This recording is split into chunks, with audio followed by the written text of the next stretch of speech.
Ang hapon, mga kaibigan.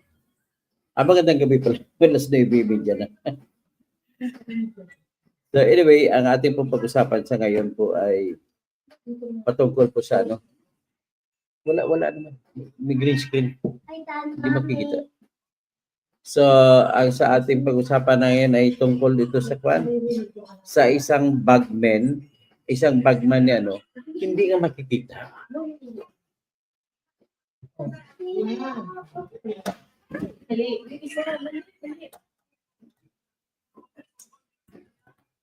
Yung tungkol sa isang bagman ni Elizalde. Sino yung bagman? Yun po yung isa sa dalawang tao na tumatanggap ng pera sa dinideliver sa bahay ni Saldico doon sa Valle Verde sa 28 Ladybug Street, Dragonfly. So ngayon, ang pangalan ng isa sa tumatanggap ay si Dragonfly. So ngayon, si pangalan niya John Paul Estrada. Si John Paul Estrada pala ay taga Sapang, Barangay Sapang, Manawag, Pangasinan. Tapos nung nag-asawa siya, Loy, alam mo no, nag-asawa siya, ninong niya si Saldico nung nag-asawa, ang grande ang kasal. Tapos niregaluhan niya ang asawa niya ng isang Mustang. Grabe. Kung Main Mendoza, niregaluhan si Arjo Ataydi ng isang GMC na malaki, ay si John Paul Estrada, kinasad yun sa Manawag, ay niregaluhan niyang misis niya ng isang pula na Mustang. Ang halaga ng Mustang po ay 5 milyon mahigit. So grabe. Grabe pala talaga ang pag-ibig, no? Hahamakin ang lahat, masunod ka lamang. Yan po yung bagman, isa sa bagman ni Elizalde. Dalawa sila doon ang tumatanggap sa bahay ni Saldico pag may dumating na mga maleta na puno ng pera. Ang isa doon ay si Mark Tekyasara, kung hindi ako nagkamali. So mga yun po ay talagang loyal kay Saldico. So diyan ka lang mahahanga sa kanila, no, kahit milyon-milyon. So ibig sabihin, kumupit kaya sila? Tanong lang yan, ha? Kumupit kaya sila sa perang binigay? Na kahit kumupit lang sila doon, hindi naman yan ninakaw ang ninakaw. So anyway, yan po. Ang pamilya niya ngayon sa Sapang, Manawag, Pangasinan ay sobrang pag-alala.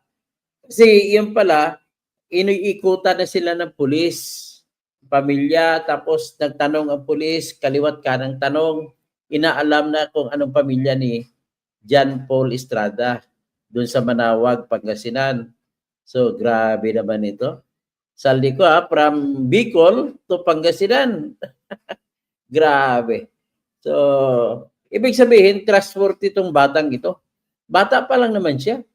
So, trustworthy siya in the sense na talagang inalagaan talaga siya ni Saldico. Akalain mo ba ninong pa naman niya si Saldico sa kasal? So, kung ninong pa, siguro baka niregalo ni Saldico yung isang Mustang na pula. Well, ito kayo, ipi-play natin itong balita na yan. Ipi-play natin. Kasi kinakabahan nga sila habang tumitindi ang panawagan sa lahat ng mga korap ay kailangan ibabanata na, titingnan natin. Ay, hindi yan.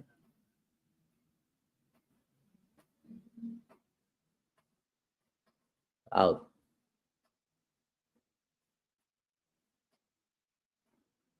Ito, share screen.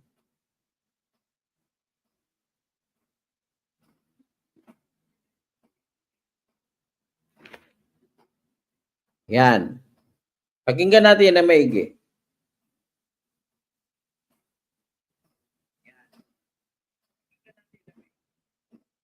Altar boy, iba na raw ang pinagsisilbihan ngayon. Ito pala si John Paul Estrada. Itong nakakabalaghan dito.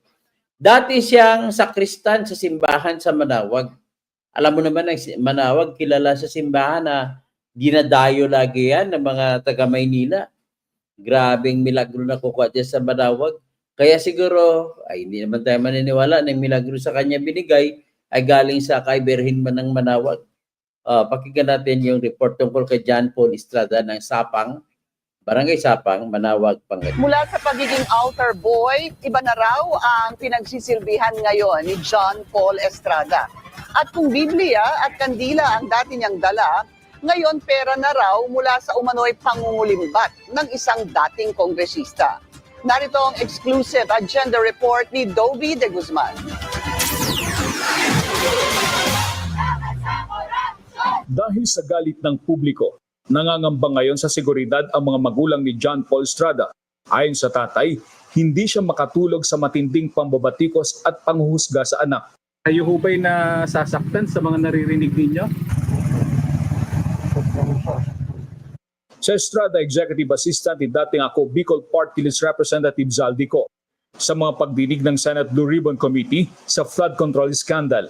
Ibinunyag ni Orly Godeza na si Estrada ang isa umano sa mga tumatanggap na mga maleta na bawat isa ay naglalaman ng 50 milyong pisong cash. Meron lang ako papakitang litrato sa iyo, no? I-confirm mo, kasama na rin si Bryce, kung yan ba si Paul na binabanggit mo. I confirm, Your Honor. Yun nga po, Your Honor. Siya po. Okay, so, yeah, for the record, andito po yung litrato nung binabanggit na si John Paul Estrada, di ba? Yes, Your Honor. Oh, sige. Thank you very much. May idea po ba kayo na ganun yung trabaho ng anak nyo? Wala po. Basta ang sabi niya, nag-work sa Manila. Laking simbahan si John Paul. Katunayan, kilala siya sa Sapang, Manawag, Pangasinan bilang altar boy.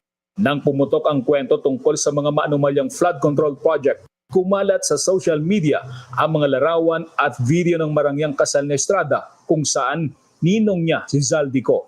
Sa video, nabunyag ang regalo niya sa asawa na isang Mustang na sports car. Sa pagsusuri ng BNC, ang sasakyang ito ay nagkakahalaga ng higit 3 milyong piso. Umani ito ng pambabatikos mula sa netizens, pero meron ding mga nagtanggol kay Estrada. Ayon sa tatay, hindi magagawa ng anak ang mga paratang. Katunayan, di naman daw nagbago ang kanilang buhay. Nitong mga nagdaang araw, panay ang dalaw ng mga pulis sa Barangay Sapang sa Manawag, Pangasinan para magsagawa ng background investigation sa pamilya Estrada. Tinatanong din kung ano yung dati, kung kailan pinanganak, sino yung mga parents niya, mga kapatid niya. Ganyan, tanong nila sir. Kung may nabiling ari-arian, ganyan. Pero so far, wala naman akong alam dito sa barangay namin. Meron ko lang sa ibang lugar. Meron dito sa barangay namin, wala akong alam na pati nga yung lutin nila. Meron ko kung na-transfer na sa kanila. Dagdag ni Kap, kung sa kanilang barangay, safe ang mag-asawang Estrada dahil batid naman nilang walang nabago sa payak nilang pamumuhay. Sa kabila nito, mahigpit ang ginagawa nilang monitoring dahil baka may mga magtangkang manggulo. Para sa agenda, Dobby de Guzman, Billionaire News Channel, Manawag, Pangasinan. So ngayon, pag sinabi ng tatay na mabait naman ang anak niya, sabi nga ni Kwane, sabi ni Senyor Fernando Rafael Fernandez Cuervo, pictures don't lie. Hindi nagsisinungaling ang litrato. Nakita natin sa litrato, kasal, andun si Saldi, Ninong, tapos may pula na Mustang. So paano sabi natin at dinala lang yun doon? Ang grande pa ang kasal, hindi basta-basta. So, anong ibig sabihin nun? Ibig sabihin nun doon ay kumita rin ng gusto ito si John Paul Estrada. Kunwari lang siya, pa-demure effect siya, pagdating sa kanila sa Sapang Dalaga, Sapang sa Manawag, Pangasinan, kunwari malinis. So, yan po ang dating niya. Tapos tinatago niya lang sa Manila yung kanyang kayamanan. Sigurado ako na kumita yun. Siyempre siya pinagkatiwalaan, tagatanggap ng pera, tagabilang, kung tama o hindi, imposible naman kahit hindi siya pinagkatiwalaan, imposible naman na wala siyang kinupit, di ba? So sa ganun sabi, ay sa totoo lang, meron din siya dapat isauli. Nagka-share din siya. At si John Paul Estrada, may obligasyon din na isumbong sa gobyerno yung nakita niya o na-discover niya na pagnanakaw. The fact na hindi niya siya sinumbong, siya ay kasabot din sa pagnanakaw. So, yan po ang ating pag-usapan sa ngayon. So, anyway, standby lang kayo, mag-out muna ako. Pagkatapos ay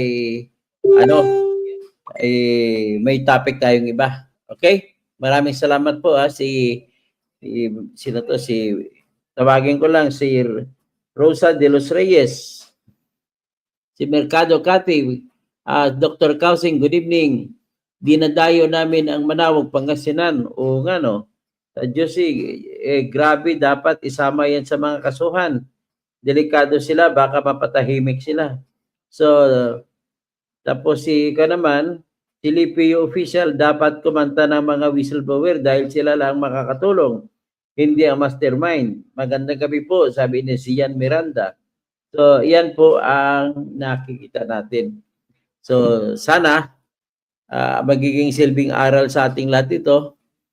So, anyway, out muna ako. Babalik kayo agad at may ibang topic tayo about naman kay Risa Hontiveros na merong flood insertion.